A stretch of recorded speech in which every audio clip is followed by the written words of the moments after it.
Премьер-министр Мухаммедкалы Абылгазиев Талас облусуна болгон жумушчу сапарын алкагында жер үйгенине барды. Альянс Алтын компаниясынын башкы директору Михаил Шубин өкмөт башчыга кенде жүргүзүлүп жаткан иштер тууралуу маалымат берди. Анын маалыматы боюнча бүгүнкү күнү алтын чыгаруучу фабриканын курулушунун жалпы көлөмүнүн 50% аяктаган. Комбинатты үстүздөгү жылдын октябрында ишке киргизүү пландалууда. Михаил Шубин бул долбоорго салынган инвестициялар тууралуу билдирип, кенде 1000ден ашык жумуш орундары түзүлүп, 90% иш орундары Кыргыз Республикасынын жарандары үчүн берилээрин белгиледи. Премьер-министр курулуп жаткан объекттер, анын ичинде алтын чыгаруучу фабриканын башкы корпусун жана калдыктарды сактоо жайды көрүп чыкты.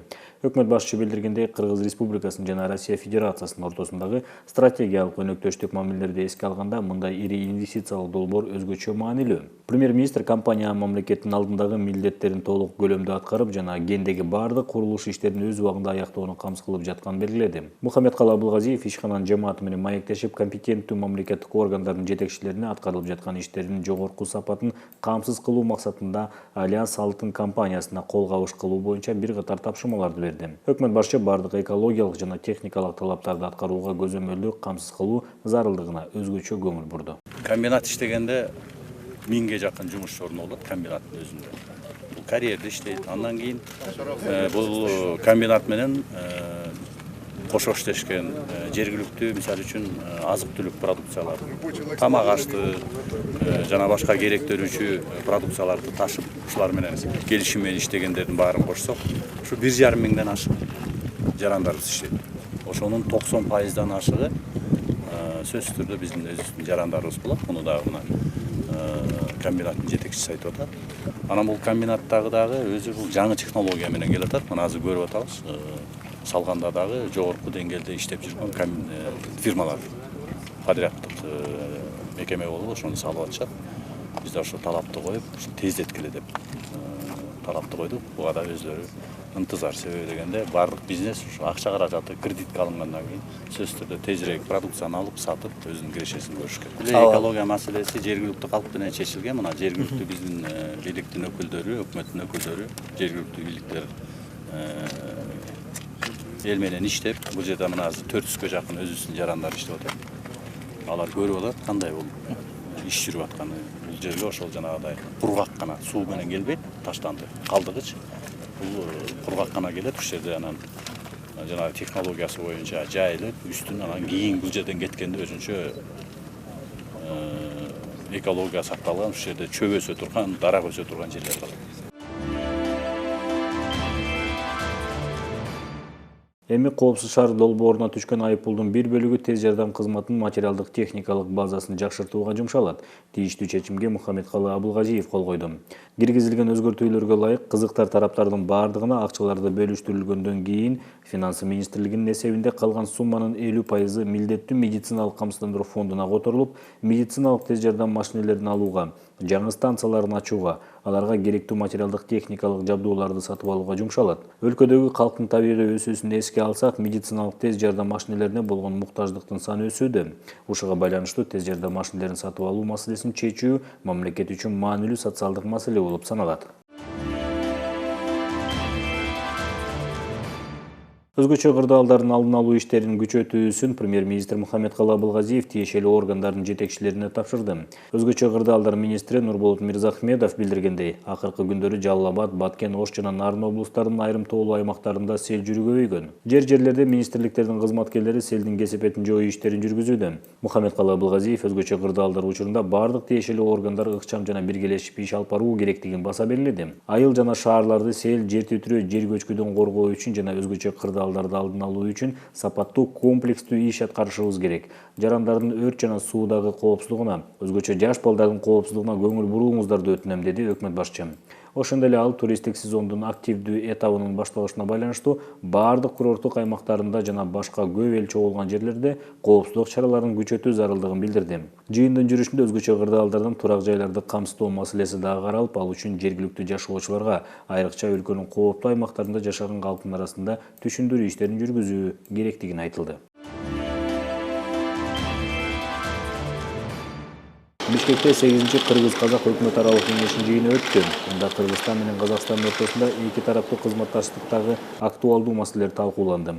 Өкмөт башчы Мухаммедкалый Абылгазиев белгилегендей, Казакстан менен болгон стратегиялык мамилелерди чыңдоо Кыргызстандын тышкы саясатынын артыкчылыктуу багыттарынын бири болуп эсептелет. Кыргызстандын товар айлануусунда Казакстан 11,2% ээлеп, биздин негизги соода экономикалык өнөктөштөрүбүздүн бири болуп эсептелет. 2019-жылдын январь-апрель айларында эле Кыргызстан менен Казакстандын соода алмашуусу $284 миллион түзүп, 2018-жылдын ушул мөөнөтүнө салыштырмалуу 12,7% өскөн, деди Мухаммедкалый Абылгазиев. Премьер-министр Кыргызстанда экологиялык жактан таза продукцияны өндүрүүгө жана экспорттоого жакшы мүмкүнчүлүктөрү бар экени баса белгилеп, эки тараптуу өндүрүш техникалык, чийки зат, керектөөчү товарларды, азык-түлүк, химия жана жабдуулар жаатында соода-саттыкты өнүктүрүүгө жакшы шарттарды түзүүгө даярдыгын билдирди. Укрепление стратегических взаимоотношений с братской для нас страной, как Казахстан, является одним из приоритетных направлений внешней политики Кыргызстана.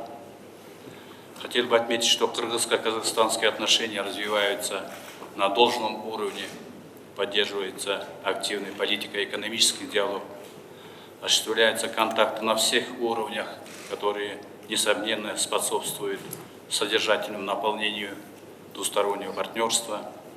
В текущем году президенты наших стран провели 2 встречи, на которых подтвердили твердую решимость всесторонне развивать взаимовыгодное сотрудничество, укреплять традиционные отношения дружбы, братства, союзничества и стратегического партнерства. Сегодня вы завершаете свой официальный визит в Кыргызстан, а также, пользуясь этой возможностью, мы проводим очередное заседание нашего межправительственного совета.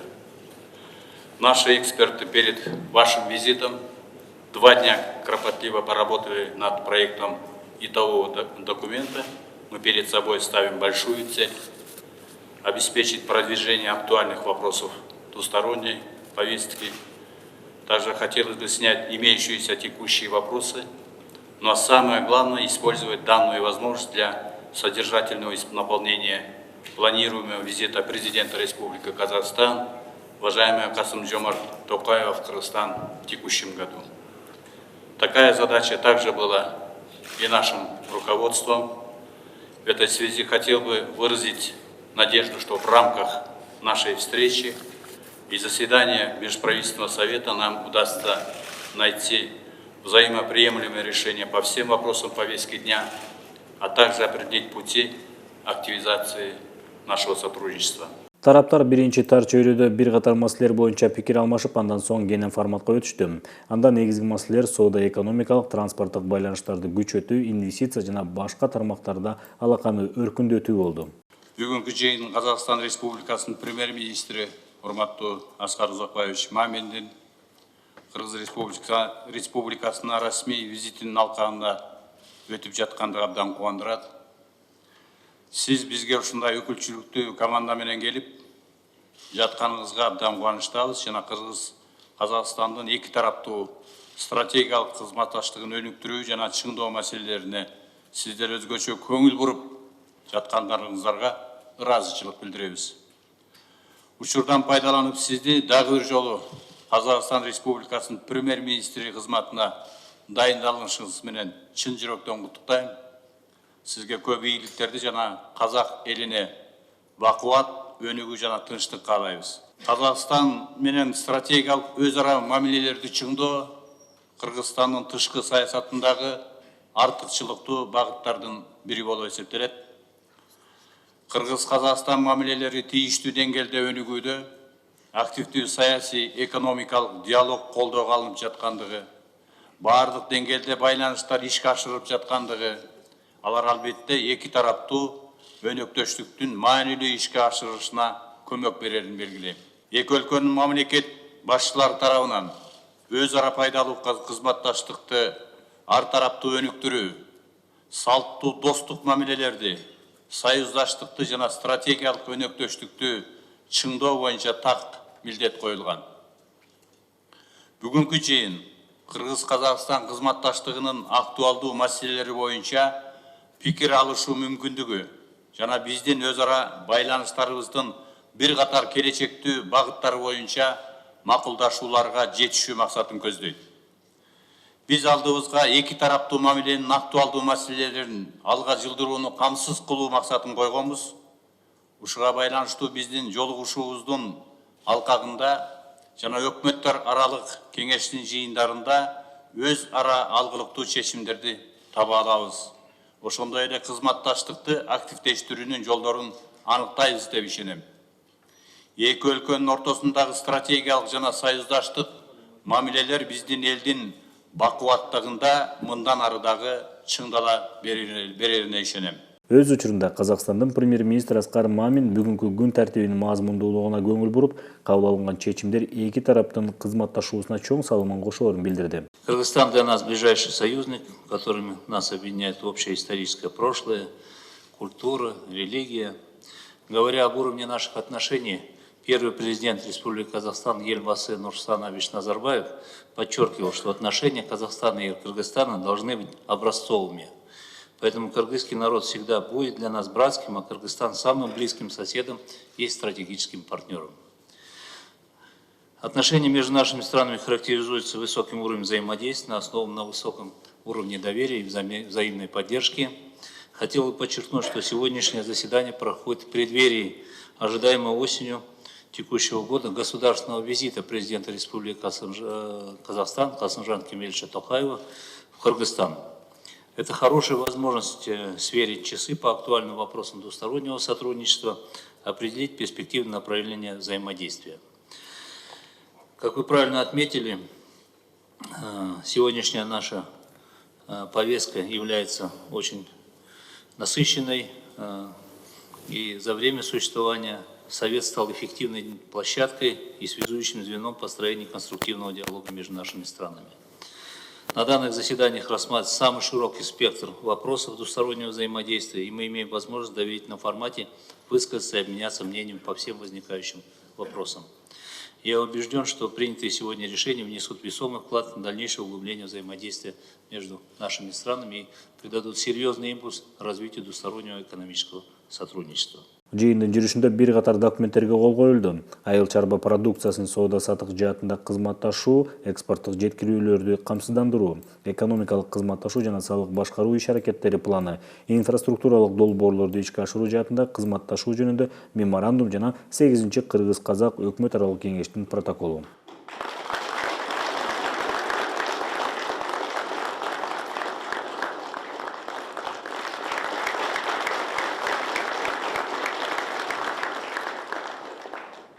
Кыргызстан менен Казакстан ортосунда бир катар перспективдүү биргелешкен долбоорлор бар. Биз аларды ишке ашырууну пландаштырып жатабыз, деп Мухаммедкалы Абылгазиев кеңештин жыйынтыгы боюнча журналисттерге маалымат берди. Өкмөт башчы эки өлкөнүн ортосундагы кызматташтыктын динамикалуу түрдө өнүгүп, саясий экономикалык диалогдор эки тараптуу колдоого алынып, бардык деңгээлдерде тыгыз байланыштар ишке ашып жаткандыгын билдирди. Сегодня мы обстоятельно обсудили весь спектр двусторонних вопросов.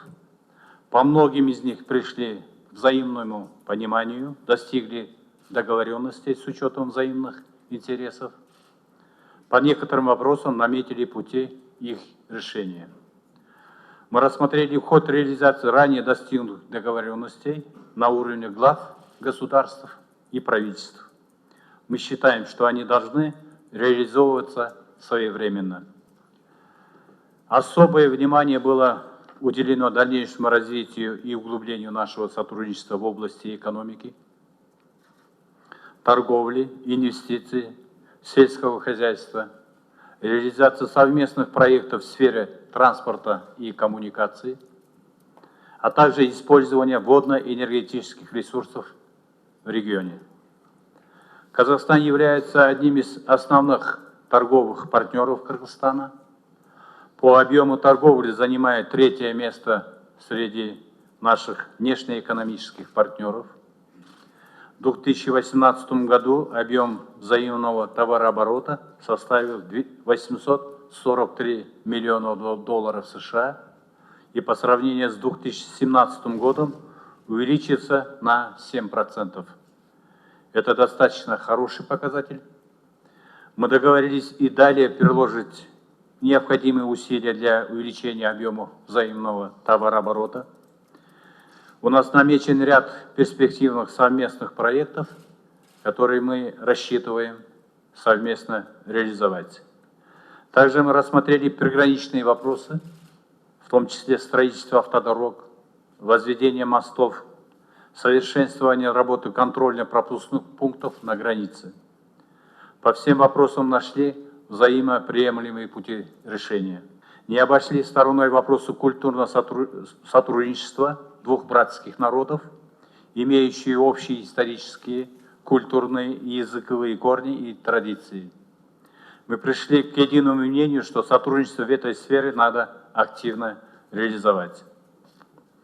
В 2018 году в Нур-Султане успешно проведено юбилейное мероприятие, приуроченное к 90-летию Чингиза Айтматова, за что мы искренне благодарны казахстанской стороне. Мы сегодня подписали протокол 8-го заседания Кыргызско-Казахстанского межправительственного совета, а также ряд важных для сторон двусторонних документов торгово, экономической и иных сферах.